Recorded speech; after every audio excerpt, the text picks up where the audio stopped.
Γίνεται γνωστό στο Σώμα ότι από τα άνω δυτικά θεωρία παρακολουθούν τη συνεδρίαση αφού ξαναγίνθηκαν στην έκθεση της αίθουσας Ελευθερίου Βενιζέλου και ενημερώθηκαν για την ιστορία του κτηρίου και τον τρόπο οργάνωσης λειτουργίας της Βουλής 44 μαθητές και μαθήτριες και 3 εκπαιδευτικοί από το Δημοτικό Σχολείο Βραχατίου Κορινθίας. Η Βουλή τους καλωσορίζει.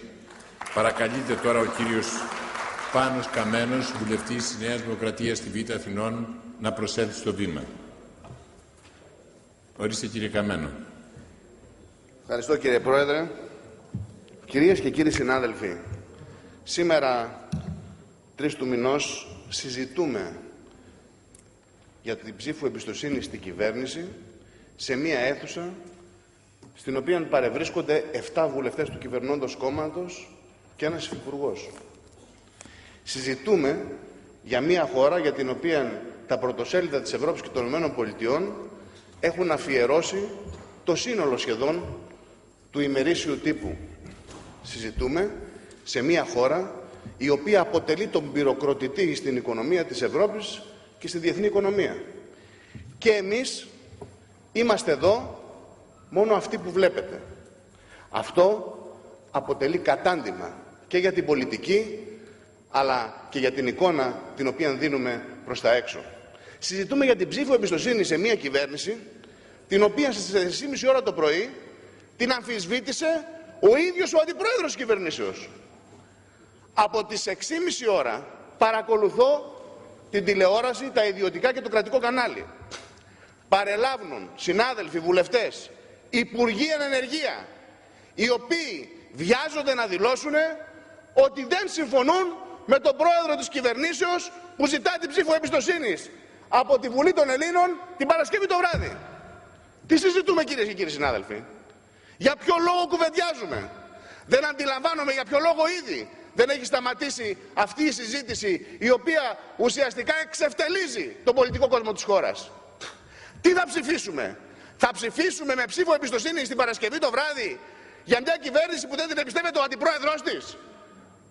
Η πλειοψηφία του Υπουργικού του Συμβουλίου που προτείνεται από τους βουλευτές του κυβερνώντος κόμματος κυβέρνηση Εθνικής Συνεννόησης. Και ποια είναι η κυβέρνηση Εθνικής Συνεννόησης?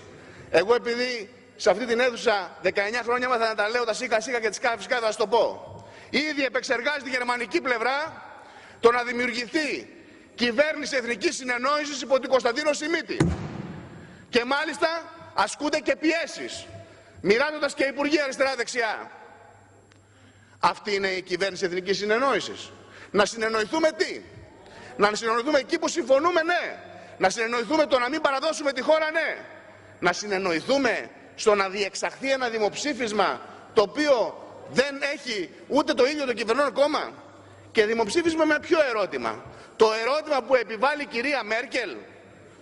Το ερώτημα το οποίο μετατρέπει ο Πρωθυπουργός κατά τη διάρκεια του εξηγείου του στο φεστιβάλ των Κανών, γιατί περί φεστιβάλ πρόκειται.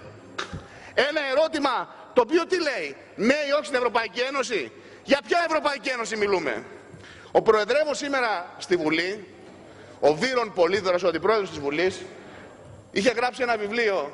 Κύριε Πρόεδρε, όταν ήμουν σε ηλικία 15 χρόνων, δεν θέλω να αναφερθώ σε ηλικίες και δεν σας προσβάλλω έτσι. Με τιμάτε κύριε Καμένο. Με θαυμασμό και ενθουσιασμό τότε, σε ηλικία 15 χρόνων το διάβασα. Και αναφέρεται στα ιδεολογικά μας χαρακόμματα. Και αναφέρεται στην προσπάθεια τότε της Νέας Δημοκρατίας για είσοδο της χώρας στην Ευρωπαϊκή Ένωση.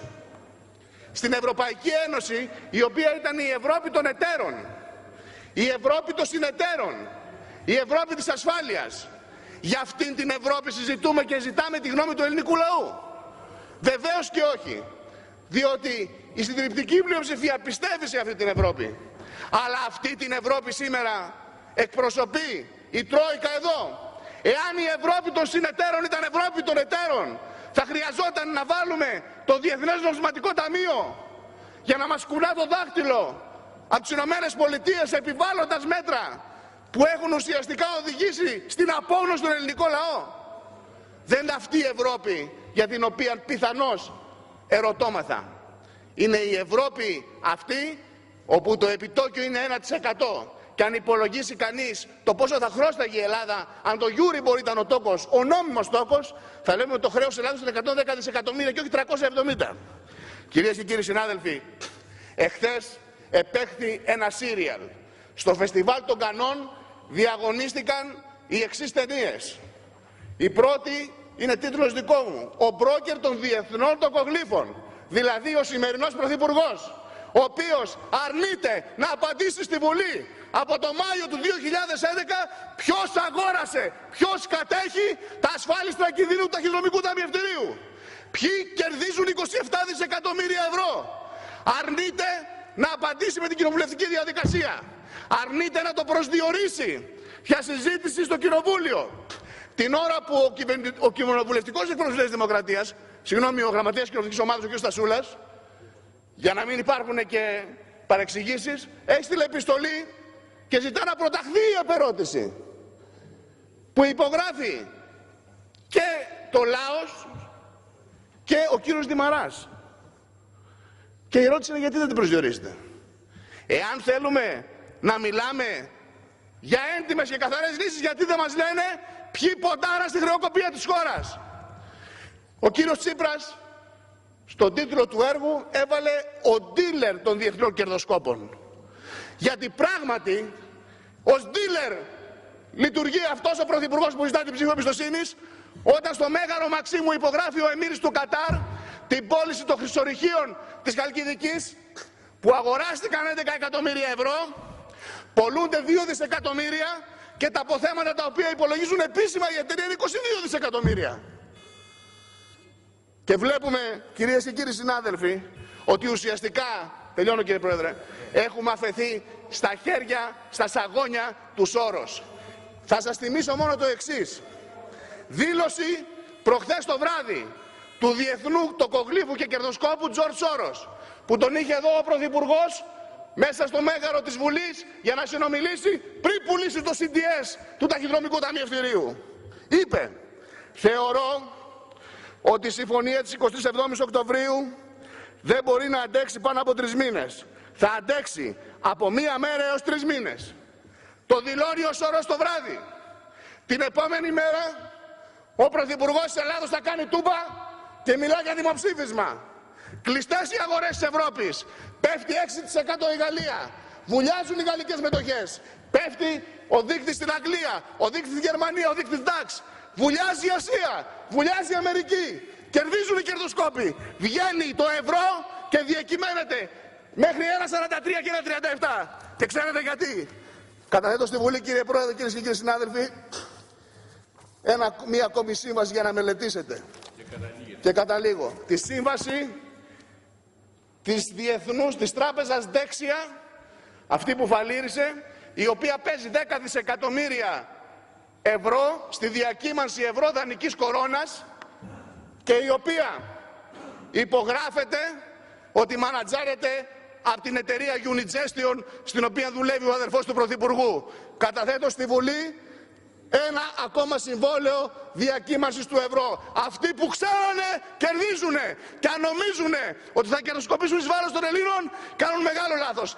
Σας καλώ να στρατευτούμε για να ενωθούμε, για να σώσουμε την πατρίδα μας και όχι να την καθυποτάξουμε στους διεθνείς κοντογλύφους και στα ελληνικά ενεργούμενά τους. Στους Έλληνες δηλαδή δοσύλλογους, οι οποίοι ευρισκόμενοι μπροστά στα φώτα των καμερών προσπαθούν να παίξουν το παιχνίδι κάποιων που θέλουν να υποδουλώσουν τη δημοκρατία στην πατρίδα μας, αλλά και τους πολίτες στις δημοκρατίες της Ευρωπαϊκής Ένωσης. Ευχαριστώ κυρίες και κύριοι συνάδελφοι. Ευχαριστούμε τον κύριο Καμένο και ιδιαίτερες ευχαριστίες από μένα για την προσωπική αναφορά και ως προς το σώμα και για το πώς παρακολούθησα την αγόρευση του κυρίου Καμένου. Μια παρατήρηση. Είναι άξιος αυτές τις ώρες, άξιος σεβασμού και ο συναισθηματισμός και ο αυθορμητισμός του Πάνου Καμένου. Ορίστε κύριε Υπουργέ. Κύριε Πρόεδρε, επειδή δεν αντελήφθη την τοποθέτηση του κυρίου Καμένου, δεν αντελήφθη την αναφορά του περί των συλλόγων. Θα ήθελα πάρα πολύ να διευκρινίσει τι εννοεί. Όχι τώρα.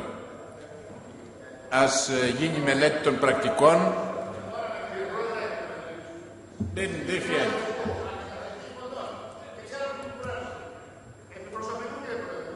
Ορίστε, και όχι μόνο επί προσωπικού, αλλά και για την ενότητα του λόγου. Σας ζήτησε ή σας προκάλεσε ο Υπουργός για κάποια αναφορά. Εν συντομία, πέστε μας σε τι αναφέρεστε. Χωρίς να θεωρηθώ συνεργάτης του κυρίου Ραγκούση ή φίλος του κυρίου Ραγκούση που απαντώ σε αυτά που του είπε ο κύριος Κιλίτης προχθές στο Υπουργικό Συμβούλιο, θα ήθελα να πω ότι όποιος συνεργάζεται με ξένο εισβολέα, ο οποίος καταλύει το Σύνταγμα, έχει τον τίτλο του δοσύλλογου. Μακάρι να μην είναι Έλληνες πολιτικοί οι οποίοι θα φέρουν αυτόν τον τίτλο. Φοβούμαι όμως ότι κάποιοι οι οποίοι παίζουν τέτοιου είδους παιχνίδια, ακολουθώντας διαταγές ξένων συμφερόντων κατά παράβαση του Συντάγματος, ως δοσύλλογοι χαρακτηρίζονται, κύριε Υπουργέ. Παρακαλώ. Είναι ο όρος in extremis. Παρακαλώ. Κύριοι συνάδελφοι, κύριε Υπουργέ, παρακαλώ. Είναι ο όρος in extremis ούτως ή άλλως, ο οποίος θέτει μια σειρά προϋποθέσεων για την επαλήθευσή του. Συνεχίζουμε. Παρακαλείται ο κύριος Παναγιώτης Ρήγας. Δεν είναι. Καλά, προχωρούμε στο... Καλείται ο κύριος Μιχαήλ Μπεκύρης. Δεν είναι. Παρακαλείται ο κύριος Δημήτριος Παπουτσής. Με συγχωρείτε κύριε Παπουτσί. Ο κύριος Μιχαήλ Μπεκύρης, βουλευτής Νέα